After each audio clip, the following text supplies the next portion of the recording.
The road to Havenwood, Oregon doesn't so much arrive as it gives up. For the last 50 miles, my beat-up Ford had been the only vehicle on a 2-lane blacktop that stitched its way through a suffocating curtain of Douglas firs and ancient redwoods.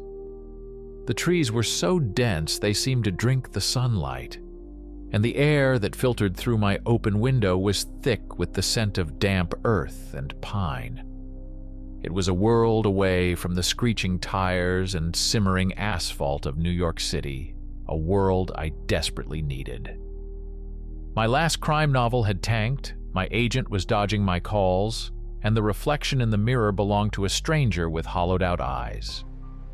The old travel brochure I'd found in a dusty corner of a Brooklyn flea market, with its faded picture of a quaint town nestled in a valley, had promised a cure. It promised quiet. Then, the trees just stopped. One last curve, and the valley opened up before me like a secret held in the palm of a giant green hand. Havenwood. It was more perfect than the brochure. Victorian houses painted in soft pastels, with wraparound porches and manicured lawns, sat neatly along a single main street. Not a single piece of graffiti marred the brickwork. Not a weed dared to sprout from a crack in the sidewalk. It was like stepping into a snow globe, one that had been sitting on a shelf, unshaken for a century. I hadn't even parked before a woman emerged from the largest building, a handsome brick structure with a sign that read Havenwood Town Hall and Heritage Museum. She was maybe in her late 60s with a whip-thin frame, a cascade of silver hair pinned in an elegant bun, and eyes the color of a winter sky. She moved with a purpose that belied her age. "You must be Julian Croft," she said, her voice warm but carrying an unmistakable note of authority. She extended a dry, strong hand. "I'm Eleanor Vance, mayor of this little slice of paradise and curator of our history." I shook her hand, surprised by the firmness of her grip. "Just Julian is fine. I guess my realtor called ahead." "In Havenwood, word travels faster than the mail," she smiled, a tight, practiced expression. "We're all terribly excited to have a writer of your caliber joining us. Your cottage is ready, just at the edge of town, by the woods, as you requested. I'll show you the way." The cottage was exactly as advertised, a cozy 2-bedroom affair of dark timber and stone, with a fireplace and a screened-in porch that looked directly into the endless wall of the forest. Eleanor handed me a heavy, ornate iron key. "The town's a bit old-fashioned. We still believe in solid locks," she said. It was a charming detail, but the weight of the key felt definitive, as if it wasn't just for locking things in, but for locking other things out. The first week was a blissful immersion into the town's rhythm. I was a novelty, the big city writer, and the residents treated me with a hospitality that was almost overwhelming. I met the key players of this small stage. There was Silas Blackwood, the proprietor of Blackwood's Outfitters. He was a man carved from the local timber, tall, broad-shouldered, with a beard that looked like it had its own ecosystem and eyes that rarely blinked. He sold hunting gear, fishing tackle, and hand-carved walking sticks. He spoke in grunts and single syllables, but when I mentioned an interest in the local wildlife, his gaze sharpened, not with friendliness but with a keen, unnerving assessment, as if he were measuring me for a trap. Then there was Gus, the cheerful, round-bellied owner of the Tilted Barrel, the town's only bar. He served a local brew that was surprisingly good and seemed to know every story about everyone. There was also the Miller family, farmers who ran a produce stand on the edge of town. They'd press free apples and corn into my hands with wide, welcoming smiles, but I'd sometimes catch them watching me when they thought I wasn't looking. Their smiles gone, replaced by a shared, anxious glance. On Thursday, I decided to take Eleanor up on her offer of a tour of the Havenwood Heritage Museum. The main hall was filled with the usual small-town artifacts: rusted farming implements, faded photographs of stern-looking founders, and a collection of Native American arrowheads. What was unusual was the taxidermy. The stuffed animals, a black bear, a mountain lion, a great gray owl, were enormous, larger than any specimens I'd ever seen. They were posed with a startling, ferocious dynamism frozen mid-snarl or mid-strike. "Our local fauna grows robust," Eleanor said, noticing my stare. "Something in the soil." She led me to a darkened, circular room at the back. In the center, under a single spotlight, was a large scroll displayed under glass. It was made of some kind of pale, supple leather, intricately tooled and covered in a spidery, archaic script. "This is our centerpiece," Eleanor announced with a theatrical flourish. "The Havenwood Pact." "A founding document?" I asked, leaning closer. "Of a sort," she chuckled, the sound a little too light. "The legend goes that when the first settlers arrived, this land was inhospitable. The winters were brutal, the game was scarce, and something else was here with them. Something that hunted them from below.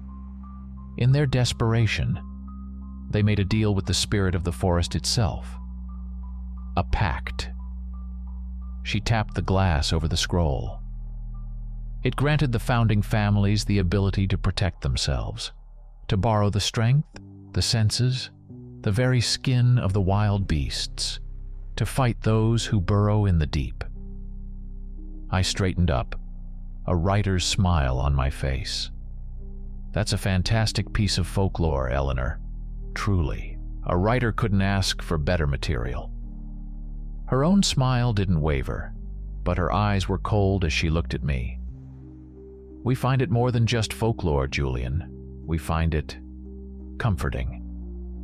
The first real crack in the idyllic facade appeared that Tuesday. As dusk bled across the sky, painting the clouds in shades of bruised purple and orange, I noticed a strange, silent procession.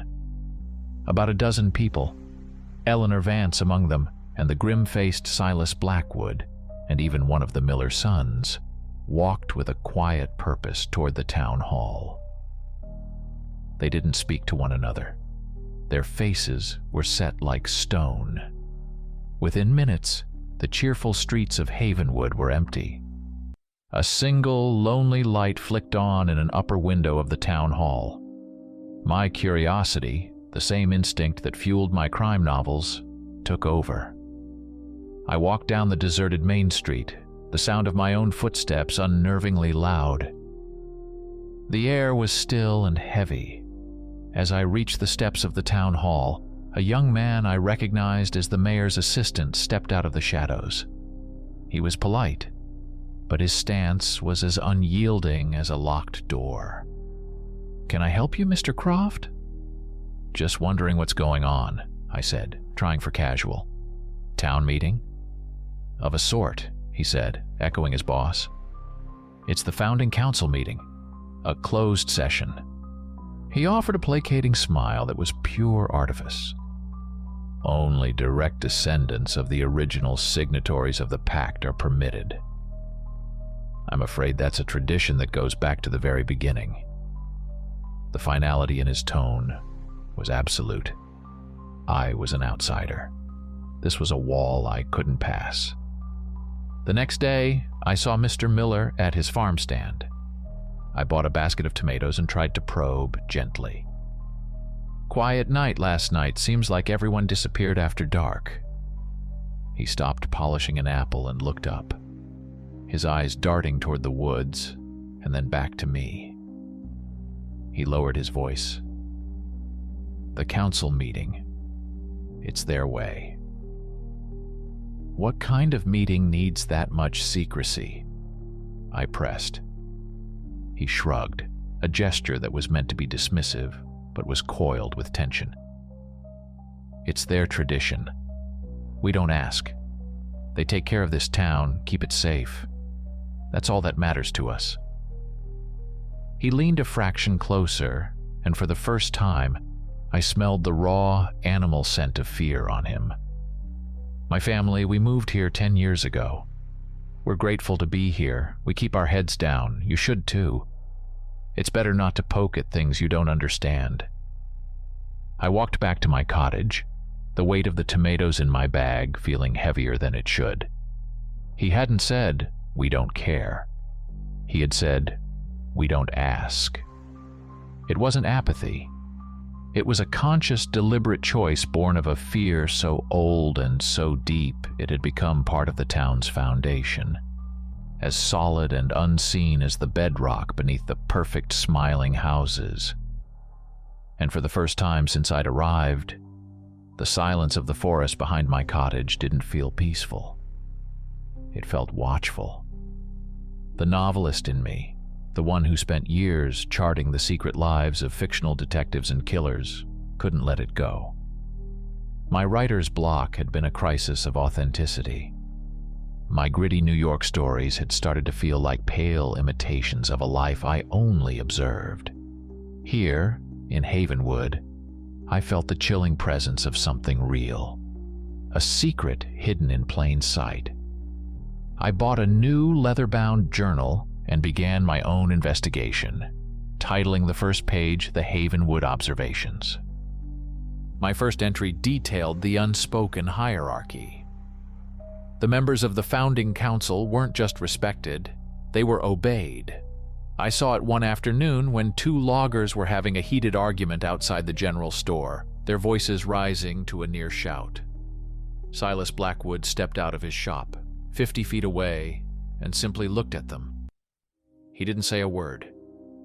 The argument died instantly, replaced by muttered apologies and averted gazes.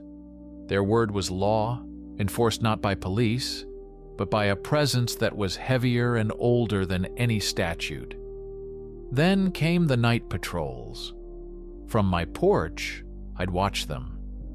Small groups of 2 or 3 council members, moving along the tree line at the edge of town.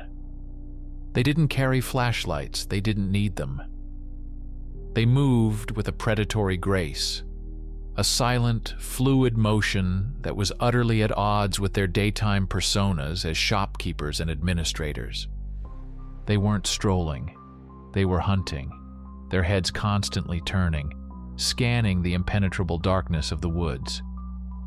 A few days later, hoping to clear my head, I took a walk on a trail that snaked into the forest behind my cottage.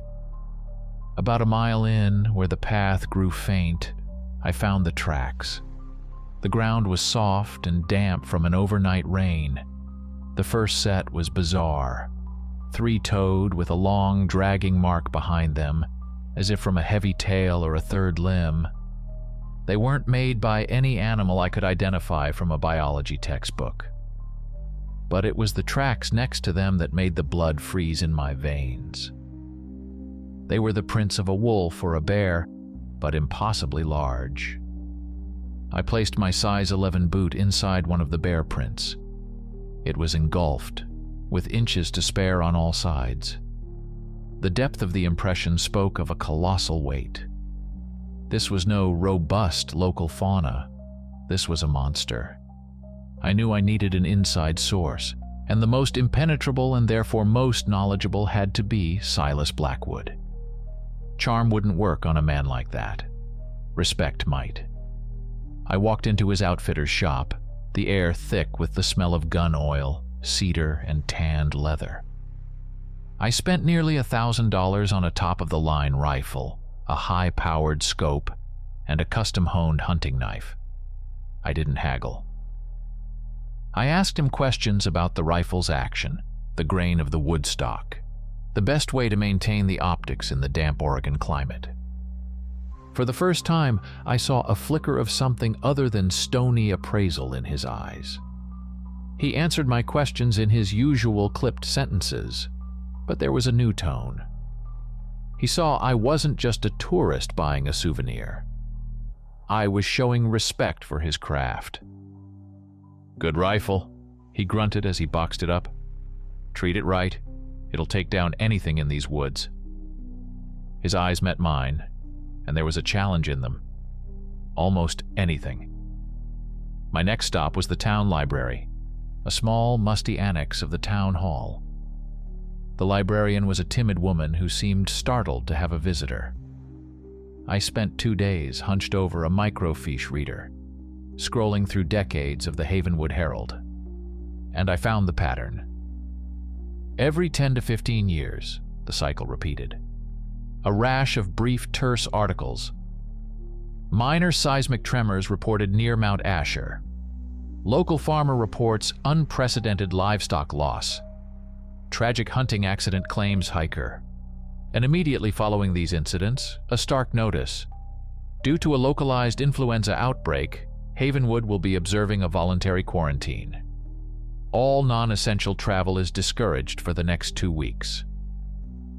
A quarantine. The town wasn't just closing itself off for council meetings. Sometimes, it closed itself off from the entire world. The proof came one night, a week later. I was jolted awake not by a sound, but by a vibration. It was a low-frequency hum that started deep in the earth and resonated up through the foundations of the cottage, through the floorboards, and into my bones. The glass of water on my nightstand trembled, concentric rings rippling across its surface. The window panes buzzed in their frames. It lasted for maybe a minute, a deep, guttural thrum from the planet's belly, and then it was gone, leaving behind a silence that felt heavy and expectant. The next morning, the faces of the council members I saw on the street were different. The usual masks of placid friendliness were gone. In their place was a look of grim, weary resolve. They'd all heard it. They all knew what it meant. My presence, my constant, quiet observation, had become a liability. That afternoon, Silas Blackwood appeared at my cottage.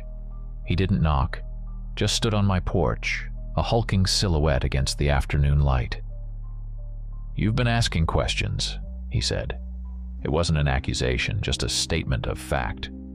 Poking around in the library, staring into the woods. I stood in the doorway, my heart hammering against my ribs. "I'm a writer, Silas. I'm observant." He gave a short, humorless laugh that was more like a cough. "Right. The writer." He stared at me for a long moment, his gaze seeming to strip away all my city-bred pretenses. "You keep sniffing around the edges of the truth. You're going to get bit. Maybe it's better you see a piece of it. See what you're really looking at." He jerked his head toward the forest. "Tomorrow. Dawn. I'm going on a real hunt, not for tourists. Be ready." I was about to ask what we were hunting, but he was already turning to leave. He stopped on the steps. "And bring the rifle you bought. The big one." He glanced back, and the corner of his mouth twisted into something that might have been a smile on a different man's face. "And these?" He tossed a small, heavy cloth pouch onto the porch. It landed with a dull clink. "Just in case. For the really big predators." I picked up the pouch. Inside were 5 rifle cartridges. The bullets weren't copper-jacketed lead. They gleamed with the soft, pale luster of polished silver. I stood there, the heavy bullets cold in my palm, the low hum from the earth still a ghostly memory in my bones. This wasn't going to be a hunt for deer. This was an execution. And I had the terrifying feeling that I wasn't entirely sure which one of us was the designated executioner. Dawn in the Oregon woods is a cold, gray affair. The sun struggles to pierce the canopy, and the world is painted in 1,000 shades of shadow. Silas was waiting for me at the trailhead, a monolith of plaid flannel and denim. He carried his own rifle, a well-worn piece that looked like an extension of his arm. He gave my gear a once-over, his only comment a curt nod at the silver-tipped bullets I'd loaded into my magazine. Then, without a word, He turned and plunged into the forest. We walked for hours, far deeper than I had ever gone. Silas moved with an unnerving confidence, not on any marked trail, but through the dense undergrowth, reading the landscape like a map only he could see. He moved like a creature of the woods, his heavy boots making almost no sound on the damp earth. He'd occasionally point to signs I would have missed, a series of deep, parallel gashes on the trunk of a massive redwood, 20 feet off the ground. A swath of snapped and splintered trees, as if something of immense size and power had simply bulldozed its way through. "Big bear," he'd grumble, but his eyes told a different story. They were constantly scanning, not for game, but for threats. Finally, we broke through into a clearing that felt fundamentally wrong.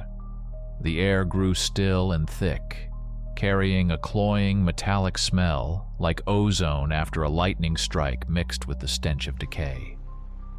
The clearing wasn't natural. It was a pockmarked, unsettling landscape, dotted with dozens of mounds of freshly churned dark earth.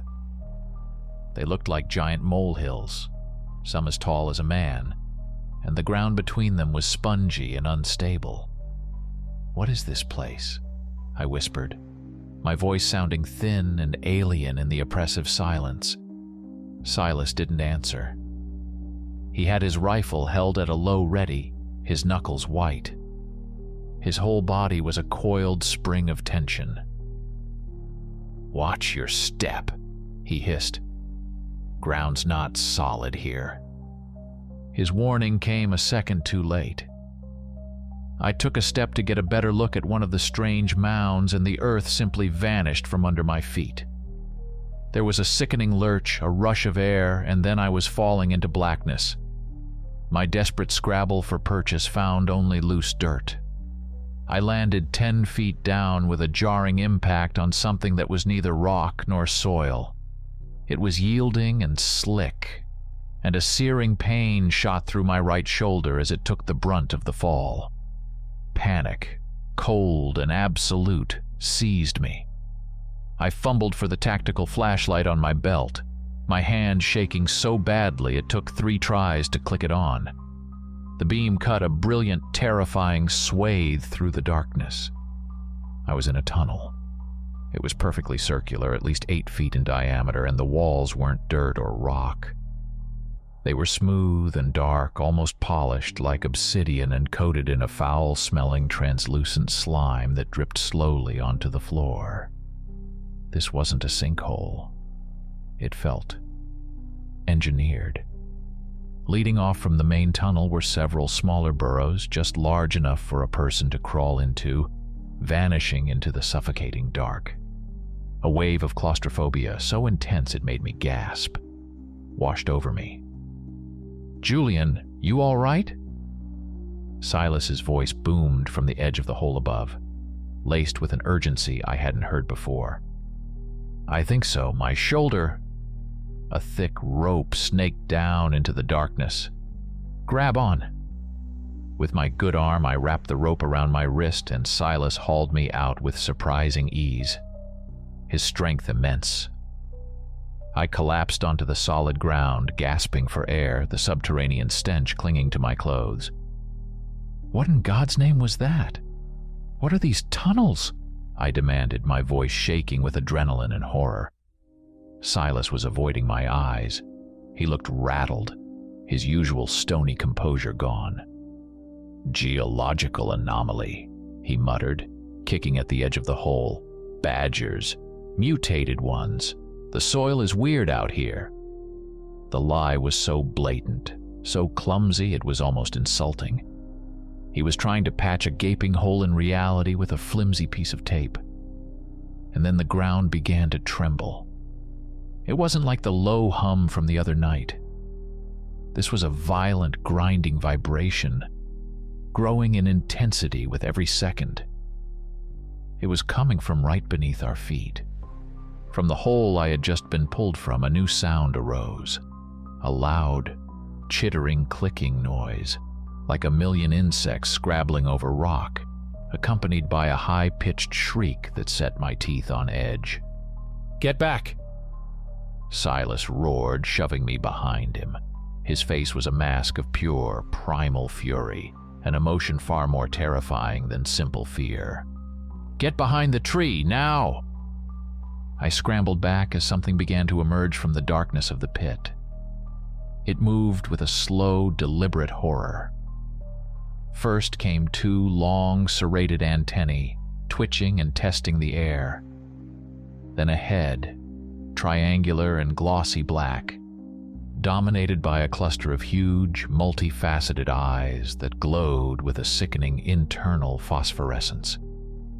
It hauled its body out of the hole, its limbs unfolding like the blades of a nightmarish pocket knife. It was an insect, but an insect born from a fever dream. It was the size of a calf, a monstrous hybrid of a praying mantis and a cockroach, armored in gleaming obsidian chitin. Its mandibles, sharp as razors, clicked open and closed, dripping a viscous yellow fluid. It fixed its myriad of eyes on us and let out another piercing, mind-flaying screech. It wasn't an animal. It was a violation of nature. Silas didn't hesitate. He brought the rifle to his shoulder and fired. The boom of the shot was deafening in the clearing, but the effect was negligible. The bullet struck the creature's thorax with a loud clang, like a hammer hitting an anvil, and ricocheted off into the trees. It left nothing but a tiny, star-shaped scratch on the glistening black shell. The monster barely flinched. It just swiveled its alien head, its glowing eyes locking onto Silas, and screeched again, a sound of pure, hateful aggression. It moved with a speed that defied its bulk, scuttling forward on 6 powerful, jointed legs. Silas fired again, and again the bullet sparked uselessly against the chitinous armor. The creature was 10 feet away, its sharp mandibles clicking with a hungry, rapid rhythm. This was it. We were dead. My own rifle felt like a useless toy in my hands. Then Silas did something that shattered my understanding of the world. As the monster lunged, he let out a sound. A deep, guttural roar that ripped from his throat. A sound that was not and could never be human. It was the sound of a grizzly bear, full of rage and challenge. I watched, frozen in a state of paralytic awe, as his body began to convulse. A wave of motion rippled through him, violent and unnatural. His shoulders broadened with an audible pop and crunch of bone, tearing the seams of his flannel shirt. His spine elongated, forcing him into a stoop. Coarse brown fur erupted from his skin, covering his arms, his chest, his face, which was twisting and stretching into a brutal, elongated muzzle. His fingers thickened, the nails darkening and curving into vicious, 5-inch claws. The transformation took less than 5 seconds, a horrifying biological cyclone of ripping fabric, snapping bones, and tearing flesh. Where the hunter Silas Blackwood had stood, there was now a bear. A bear, but not a bear. It was a grizzly of monstrous proportions, easily 9 feet tall as it rose to its full height, its fur matted and dark. And in its eyes, this was the most terrifying part. There was no dumb animal instinct. There was the intelligent, calculating fury of the man I'd shared a silent walk with. This wasn't a wild beast. This was a warrior in a different skin. With a roar that shook the very leaves on the trees, the Silas bear charged. It met the insectoid monster head-on, a collision of primal forces. The impact was like 2 trucks crashing. The bear's claws, which I now understood were meant for something far tougher than fish or deer, raked across the creature's carapace, leaving deep, screeching gouges where bullets had failed. The monster fought back, its forelimbs, shaped like serrated sickles, lashing out, trying to pierce the bear's thick hide. It was a battle from a forgotten age of myth and nightmare. The bear's raw, brute strength was pitted against the monster's unnatural speed and armored defense. The bear would swipe and bite, trying to find a purchase on the slick shell, while the creature would try to flank it. Its chittering screams a constant assault on the senses. The bear was taking wounds, deep cuts on its shoulders and flanks from which dark blood welled, but its fury never lessened. I was useless. A spectator to a war between gods and demons, my mind struggling to process the impossible sight before me. Then I saw the bear's strategy. It wasn't just attacking wildly, it was trying to get leverage, to hook its claws under the creature's side and flip it over. My mind, reeling from shock, snagged on a distant memory, a college entomology class, a slide of a beetle on its back, its legs waving helplessly. The soft underbelly, the one universal weakness. Silas. I screamed, my voice raw. Its belly, flip it over, its underside is vulnerable. The bear's head, massive and blood-streaked, turned toward me for a fraction of a second. The intelligent eyes met mine. It understood. With a renewed, desperate roar, the bear feinted to the left, and as the monster adjusted, it lunged to the right. It ignored the slashing forelimb that tore another gash in its shoulder and sank its claws deep into the joint where one of the creature's legs met its body. With a heave that seemed to draw on the very power of the earth, the Silas bear twisted. There was a hideous, wet, tearing sound as the monster's limb was ripped from its socket. The creature shrieked, a sound of genuine pain this time, and stumbled. Its balance compromised. That was the opening.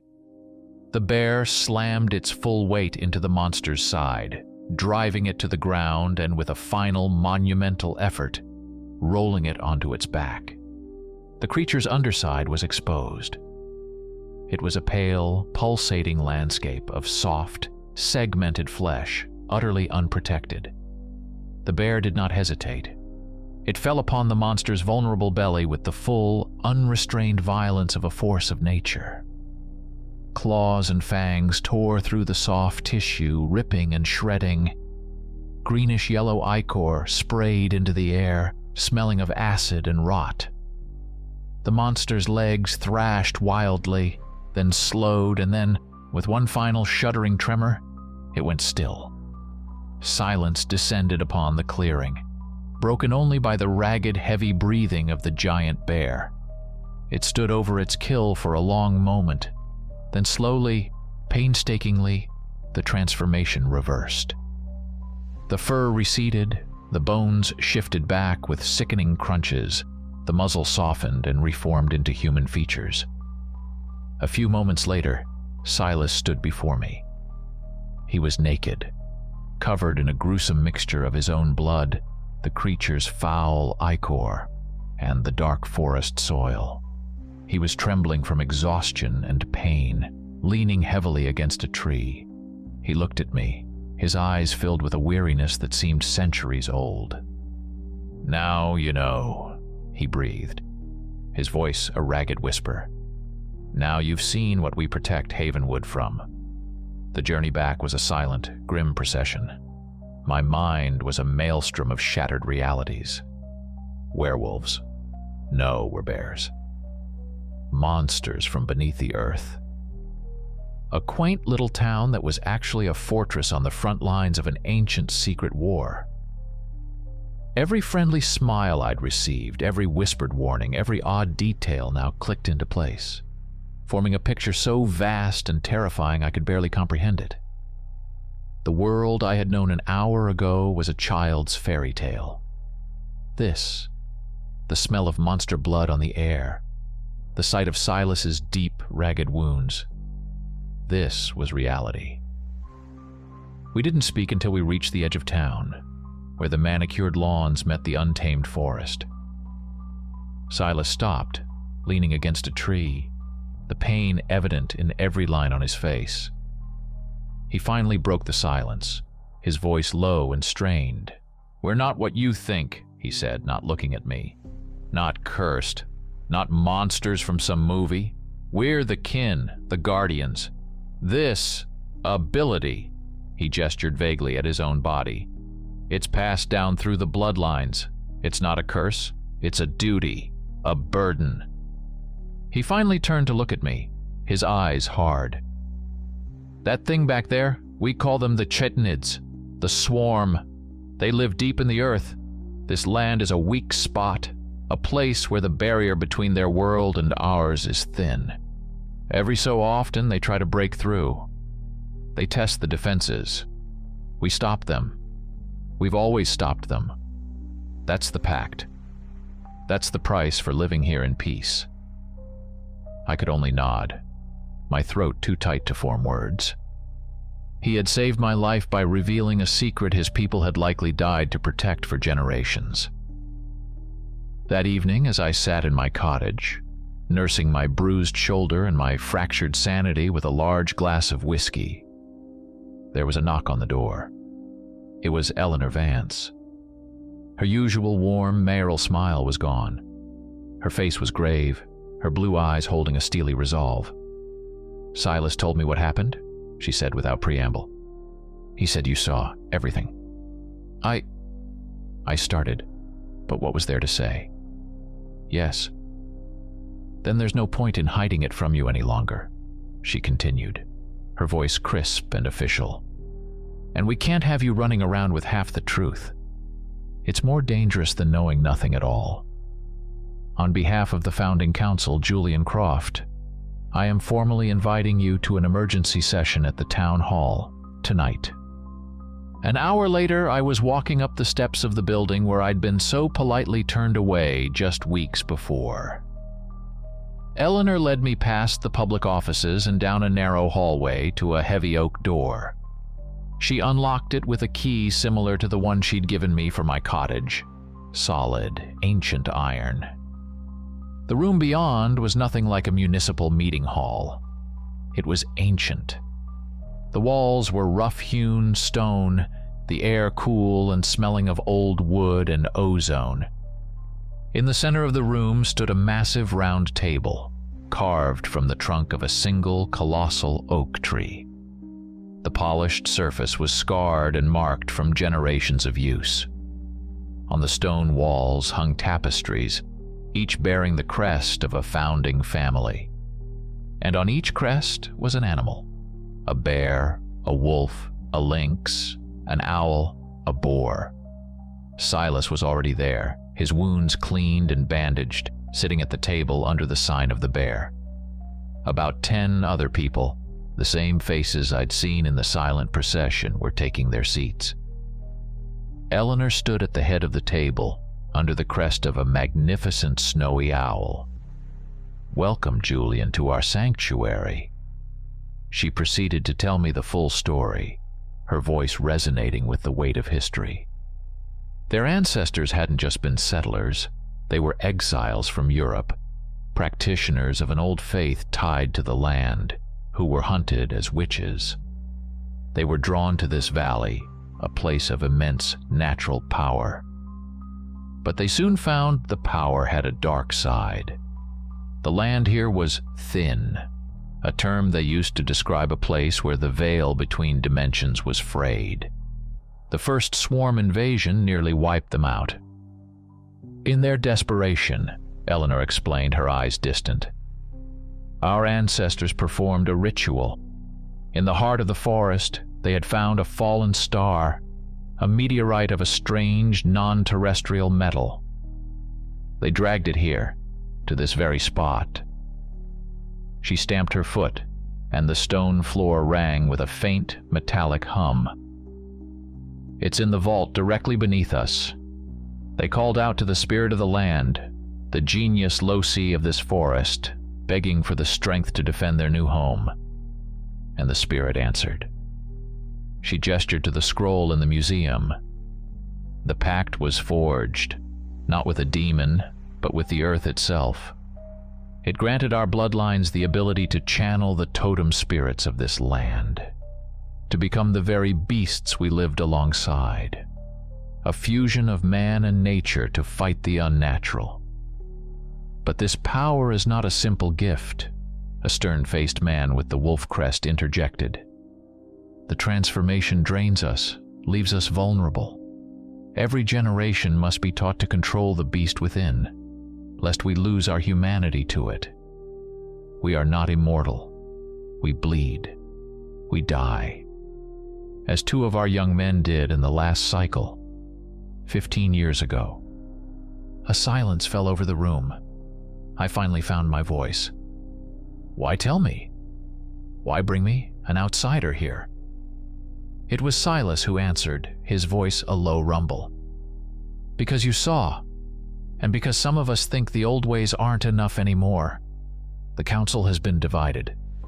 The elders, he nodded respectfully to a few of the older members, believe in complete isolation. Hide the secret, fight the fight, alone. But the swarm gets smarter with each cycle. That thing we fought today, it was a scout, a lone soldier. We've never seen one that tough, that armored act on its own. They're adapting. Eleanor fixed me with her piercing gaze. You, Julian, are an unknown quantity. You are not bound by our traditions or our grief. You're an analyst of human behavior, of strategy. You see patterns. Silas believes, and I am beginning to agree, that your perspective, the eyes of an outsider, might be the one thing that can help us find a new way to survive what's coming. The council room, which had felt like a secret court, now felt like a war room. The initial shock of my inclusion had worn off, replaced by a grim, focused energy. The single scout, the armored horror Silas and I had faced, was an undeniable omen. As Eleanor put it, her voice devoid of any mayoral pleasantries, the swarm doesn't send a knight where it doesn't plan to send an army. The seismic tremors were increasing in frequency, faint whispers from the deep that only the kin could truly feel in their bones. Livestock had started vanishing from the Miller farm again, not 1 or 2, but entire pens at a time, swallowed by the night. And on the trees at the edge of the forest, strange phosphorescent fungi had begun to bloom. Bioluminescent markers, Silas explained, that the chittinids used to designate an invasion path. My role in this ancient order became strangely clear. I was the outsider, the only one not burdened by generations of fighting the same way. The crime writer in me took over, the part that lays out murder boards and connects disparate clues.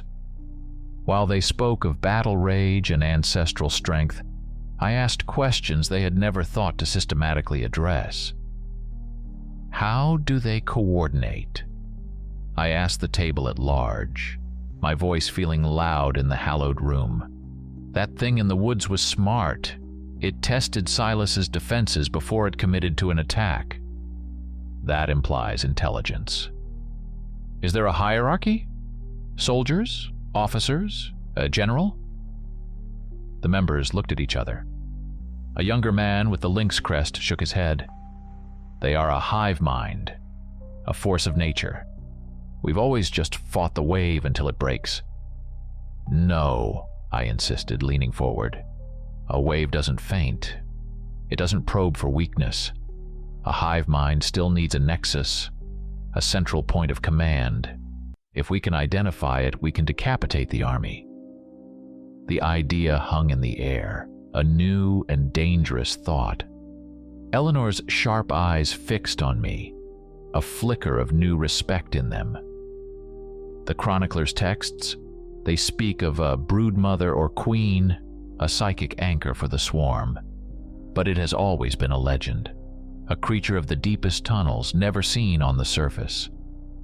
She granted me access to the council's most sacred archives, the vault beneath the hall. It was a cold, dry room, dominated by the hulking, strangely non-reflective mass of the meteorite. The air hummed around it. Stored here were leather-bound ledgers, the collected knowledge of generations of guardians. With Eleanor as my guide, we spent days poring over the spidery script of her ancestors. We translated passages from the original pact scroll, finding more details about the burrowers. They were described not just as monsters, but as a competing biology, a terrestrial cancer. We found eyewitness accounts of past battles, detailing the creatures' tactics, their numbers, their terrifying evolutions. And deep within a journal from 100 years prior, written by a chronicler who was also a keen observer, we found a sketch. It was a crude drawing of a massive, bloated, almost immobile creature surrounded by heavily armored guards with a note. "Their heart is their mind. Strike the heart, and the body will fall." While my mind was at war in the archives, Silas trained my body. He took me to a shooting range hidden in a quarry miles from town. His methods were brutal and efficient. He taught me to reload my rifle not by thinking, but by instinct. He made me shoot at swinging metal plates at targets that popped up for only a second. "In a fight, you don't aim, you point," he grunted, adjusting my stance. "You don't think, you react. The swarm won't wait for you to find a comfortable position." I would never be one of them, a warrior of fang and claw, but I would not be helpless. I would be a weapon in my own right. From our research and their experience, a plan emerged.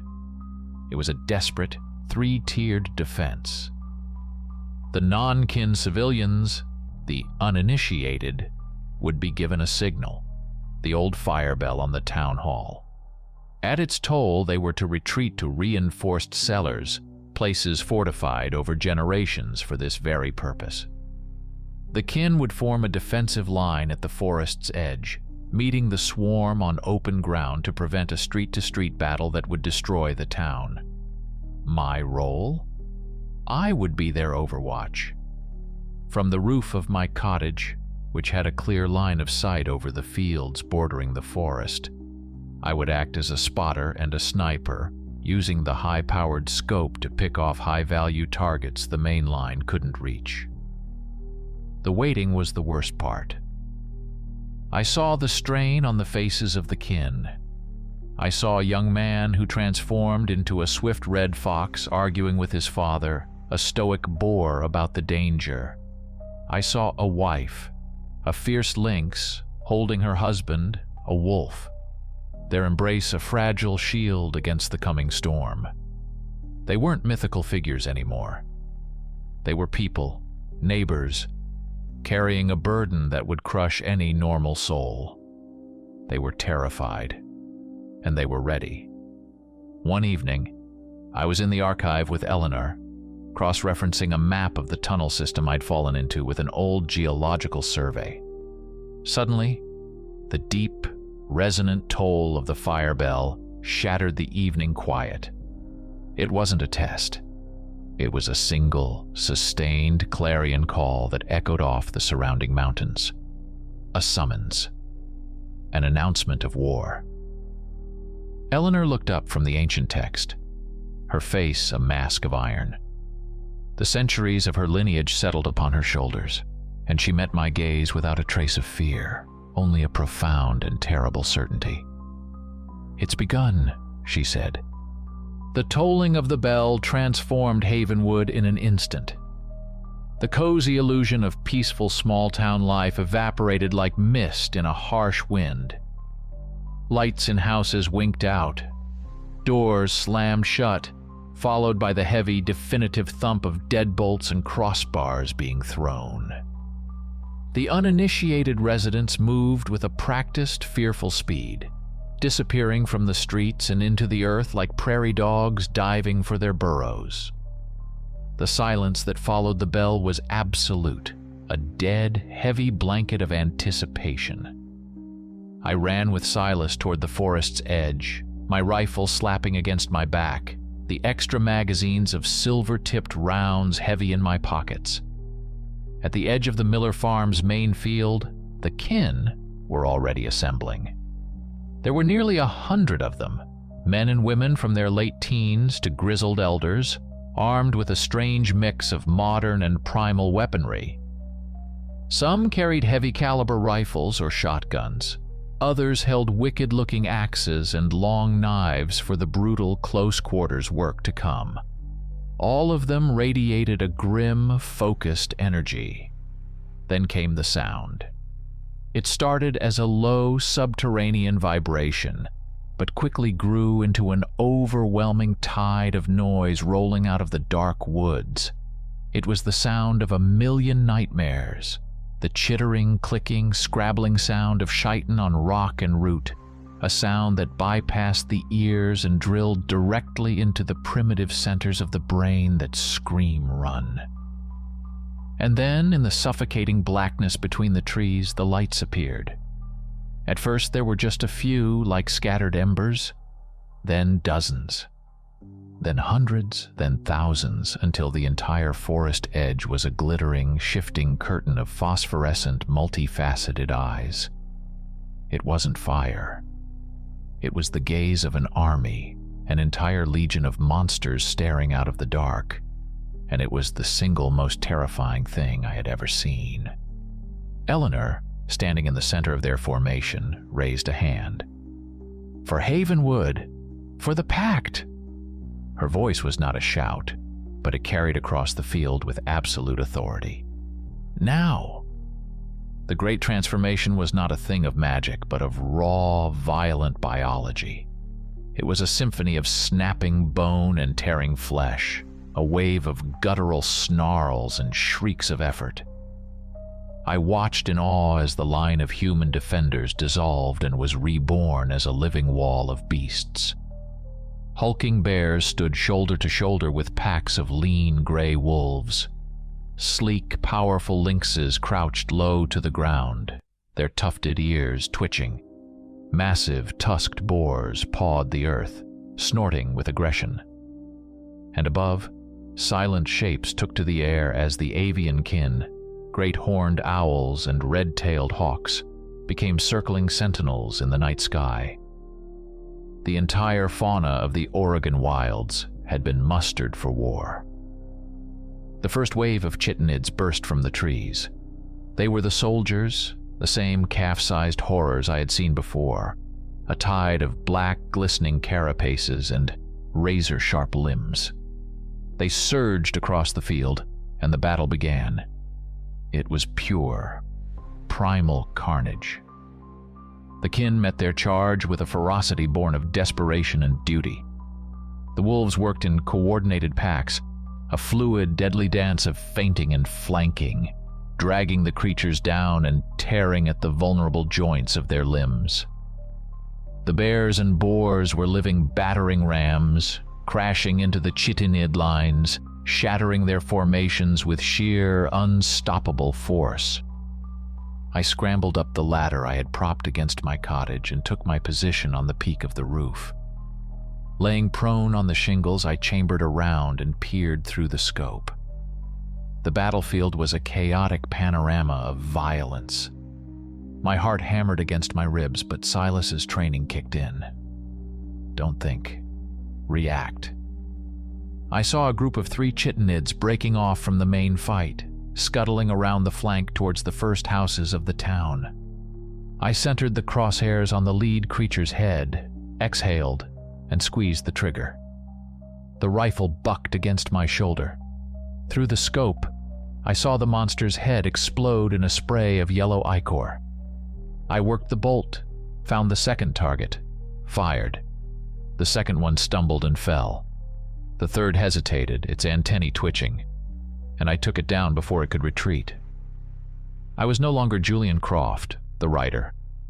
I was a sniper, a part of the defense, my little rooftop a bastion against the tide. From my vantage point, I saw what the fighters on the ground could not: the terrifying intelligence behind the swarm's assault. This was no mindless Zerg rush. This was a calculated military operation. I watched as one platoon of chitinids engaged in a suicidal charge against the bear line, the strongest part of the kin's defense. drawing their full attention and fury. It was a feint. At the same moment, another, larger group exploited the distraction, attempting to punch through a weaker section of the line held by the Fox and Lynx shifters. "Eleanor, Silas, do you copy?" I yelled into the small radio they'd given me. "They're using tactics, drawing your heavies to the center while they flank on the right, sending a wave at the Fox line." A sharp, hawk-like cry from above answered me, a signal that the message was received. A pack of wolves immediately disengaged from the central melee and raced to reinforce the threatened flank, intercepting the attackers just as they were about to break through. My God, I thought. I'm a spotter.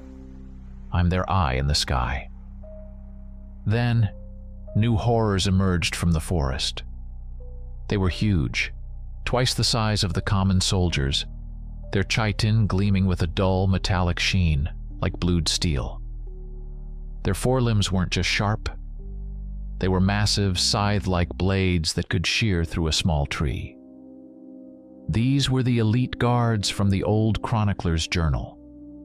They acted like sergeants, wading into the battle and directing the smaller soldiers with sharp clicking commands, their presence turning the tide in any skirmish they joined. One of them decapitated a boar shifter with a single, horrifying sweep of its blade. The battle became more desperate. The avian kin proved their worth 100 times over. The owls and hawks swooped from the darkness, silent death from above. They didn't try to kill the armored elites, but instead targeted their glowing eyes, blinding them with quick, precise strikes of their talons. A blinded guard was a raging, disoriented beast, sowing chaos in its own ranks, giving the ground fighters a precious chance to swarm and overwhelm it. But the cost was mounting. Through my scope, I saw a young wolf shifter, a boy named Kevin I'd shared a coffee with at the diner just days ago. A shy teenager with a nervous laugh. Get isolated from his pack. 3 soldiers surrounded him.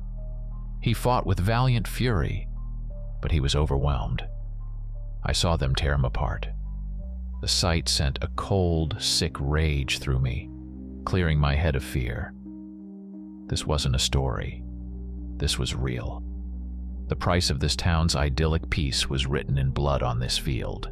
Fueled by that rage, I ignored the soldiers on the front line. My job was more important. Find the commander, I thought, my crime writer brain kicking into high gear. If there's a strategy, there's a strategist. I scanned the darkness deep behind the enemy lines, past the chaos, past the elite guards, searching for the source. And then I saw it. It was nestled in the shadow of a massive ancient oak, surrounded by a phalanx of at least a dozen of the metallic elite guards. It was the creature from the old drawing, the legend made flesh. The Queen. She was immense, a bloated, pulsating sack of pale, quivering flesh, mostly immobile, her head a swollen globe with only vestigial eyes. She wasn't a physical combatant. She was a psychic command center. I could almost see the waves of tactical data pulsing from her, a visible shimmer in the air around her like heat haze, the source of the pressure I felt in my skull. She was the heart and the mind of the swarm, and for all her power, she herself looked disgustingly, terribly vulnerable. "Silas, Eleanor, I have eyes on the Queen!" I screamed into the radio, my voice cracking with the discovery. "She's in the rear, by the great oak. She's directing them. She's the nexus, but she's a soft target." The response to my call was immediate and decisive. From the sky, Eleanor, in her form as a great snowy owl, let out a piercing, ululating cry that was not a sound of alarm, but a command. It cut through the din of battle, and across the field, the strategy of the kin shifted in a single, fluid heartbeat. Silas Bear, his brown fur matted with blood and ichor, heard the call and understood. He disengaged from the elite guard he was wrestling, raised his massive head, and let out a roar that was pure suicidal challenge. He and the 3 remaining boar shifters, the heaviest hitters on the field, formed a living wedge. They ceased all defense. Their new sole purpose was to create a path for my bullet. With a unified, earth-shaking bellow, they charged. It wasn't a charge to break the enemy line. It was a kamikaze run straight at the Queen's honor guard. The dozen elite guards who had been an impenetrable wall turned to meet this new, direct threat. The resulting collision was a meat grinder. The boars tore into the guards with their tusks, and Silas was a whirlwind of fury, his claws and teeth a blur of motion. It was a glorious, horrific sight. I saw one of the boars impaled on a guard's scythe limb, but even in death, it drove its tusks deep into the monster's leg joint, crippling it. Silas took a gruesome wound, a scythe slicing deep into his side, but he ignored it, grabbing the guard's bladed arm and tearing it from its socket with a display of impossible strength. They were a maelstrom of desperate violence, their sacrifice pulling the Queen's protectors into a chaotic brawl, away from their primary duty. They were buying me an opening. For 3 precious seconds, the chaos of their charge created a clear line of fire. The heaving, pulsating body of the Queen was unobscured. This was my moment. Time seemed to slow down. The roar of the battle faded to a dull hum. I could feel the cold metal of the rifle's trigger guard against my finger, the solid weight of the stock pressed into my shoulder. My breathing slowed, my heartbeat a steady drum in my ears. All my training, all my research, all my fear and rage funneled into this single perfect point in time. Don't aim, point, don't think, react. The silver bullet, a gift from a man currently dying for me, was in the chamber. I settled the crosshairs on the Queen's rhythmically pulsing head. I exhaled slowly, smoothly, and squeezed the trigger. The rifle kicked hard. I didn't see the impact. I felt it. There was no sound, no explosion. But a wave of pure, silent agony erupted from the Queen's position. It was a psychic death shriek that slammed into the mind of every living thing on the field. The kin stumbled, crying out, clutching their heads. I felt it as a spike of white-hot pain behind my eyes, so intense I nearly blacked out. It was the sound of a god dying, broadcast directly into our souls. The effect on the swarm was instantaneous and absolute. The psychic link was severed. The soldiers and the remaining elite guards froze mid-motion, their movements becoming jerky and uncoordinated. The tactical brilliance vanished, replaced by mindless panic. Deprived of their central consciousness, they were just bugs. Terrified bugs. A moment later, they broke. The entire army turned as one and fled. A chittering, disorganized tide of black carapaces scrambling over one another in a desperate race back to the safety of their tunnels and the darkness of the woods. The battle was over. The silence that descended was more profound and unnerving than the chaos it replaced. The first hint of dawn was a pale gray line on the eastern horizon, illuminating a scene from hell. The field was a graveyard of glistening black carapaces and the bodies of the fallen kin. The air was thick with the triple scent of blood, ozone, and the acrid stench of monster ichor. Slowly, painfully, the surviving guardians began to shift back. The exhausted beasts shrank, their fur receding, their bones groaning as they returned to human form. They were bruised, bleeding, and utterly spent, but they were alive. They immediately began tending to their wounded and counting their dead. The victory had been staggering, but the price was etched on every face. 4 kin had fallen tonight, including the boy, Kevin, and one of the boar shifters. Dozens were wounded. I saw Silas back in his human form, being helped to his feet by 2 others. A massive, crude bandage was already wrapped around his torso, soaked through with blood, but he was alive. He had survived. As I climbed down from the roof, my legs shaking from adrenaline and exhaustion, the kin gathered. They parted for me as I walked onto the battlefield. They didn't look at me with suspicion or curiosity anymore. They looked at me with a quiet, weary gratitude. Silas, leaning heavily on the lynx shifter, met me near the center of the field. He reached out a trembling hand and gripped my shoulder, his face a mask of pain and respect. "You saved us, Ryder," he rasped, his voice rough. "Your eyes were sharper than our claws tonight." Later that morning, the surviving council members met at the great oak table. The mood was somber. Eleanor, looking 100 years older, addressed the room. "The Queen is not dead," she said, her voice heavy. "A psychic wound is not a physical one. She is hurt, driven back into the deep. She will heal. The swarm will return. Perhaps not for a year, perhaps not for a decade.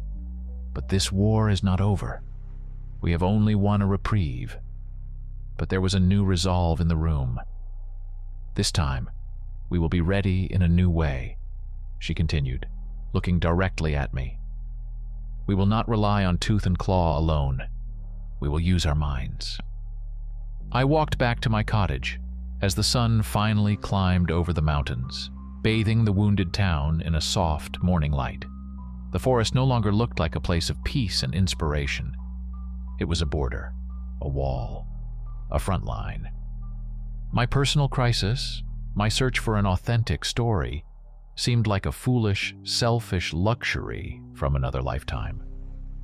I had found my story, but it was so much more than that. I knew what I had to do. I wouldn't be writing my next book for an agent in New York, or for anonymous readers on an Amazon page. I would be writing it for them, for the kin. I would become their new chronicler. I would systematize their history, document the swarm's biology and tactics, analyze their victories and their defeats. I would forge their memory and their knowledge into a weapon, just as Silas had taught me to use a rifle. My words would be their shield for the generations to come. I sat down at my desk, the smell of cordite still faint on my hands. I opened my laptop, the screen bright in the dim room. I created a new document. My fingers hovered over the keyboard, and then I typed the title, The Havenwood Pact. I was no longer an observer searching for a story to tell. I was a part of one. I had found my home, my purpose, in the last place I ever expected. And I would be ready for the next night, whenever it came, that the fiery eyes appeared again in the darkness.